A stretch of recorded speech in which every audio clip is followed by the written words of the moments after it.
I'm going to go out on a limb here, and it's not a very long limb, but I would say it's safe to assume both these guys would probably be very coachable at this point in their career, right? As far as just, hey, what'd you think? Is there anything I can work on? Was that kind of their mindset? Because, man, their careers took off. Austin had a direction. He had a style in his head, and he was pretty much that same style would carry him through his entire career. These guys didn't have a whole lot of time in the business at that point. I don't know, what would it be, maybe 3 years? Yeah, Austin was in world class, had worked in there for a little bit prior to coming here, but still, yeah, not a ton of time in the business.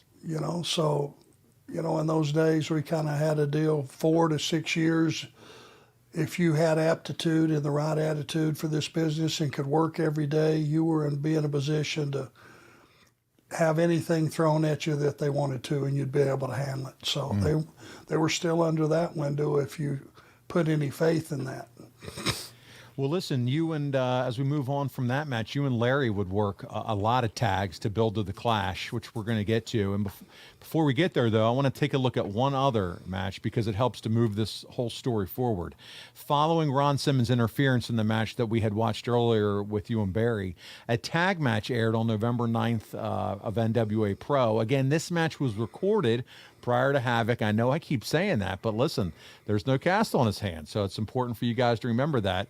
Our third clip of the week is when two top baby faces challenge the best tag team in WCW.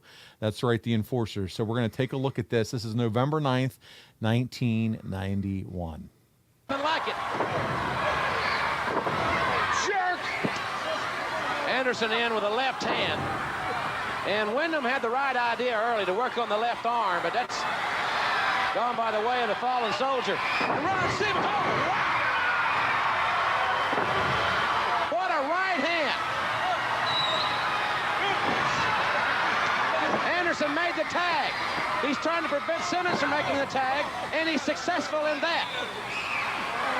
Zbyszko, the fresh man, back in, but Simmons comes up fighting. Scoop slam. Lateral press now. Simmons kicked out. Man, he is so strong. Irish whip in. He was a nose tackle at Florida State, not a punter, but he had good form there. But Ron, quite frankly, needs to make the tag. Zbyszko made the tag, and Simmons did too. Windham and Anderson are the legal men in this exchange. The former partners in there once again. Windham really on fire. Right hand down goes double A. Flying lariat. That may be all, but Zbyszko in. Interrupted the count. And Simmons just really nailed Anderson. And Windham, Anderson's getting the belt. Zbyszko being set up for the superplex. Windham thinks he's legal. Boom! Zbyszko wasn't even the legal man.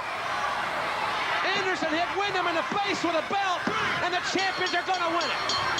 Well, ladies and gentlemen, here are your winners, the Enforcers.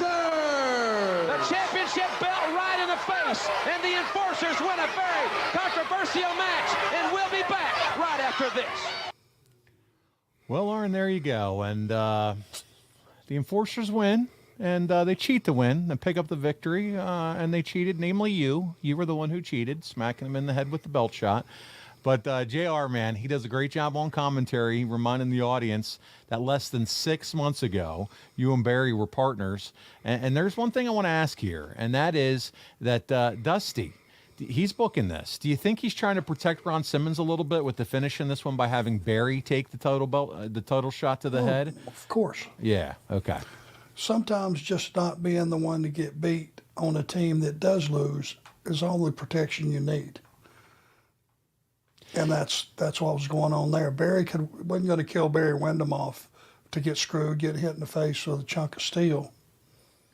Yeah.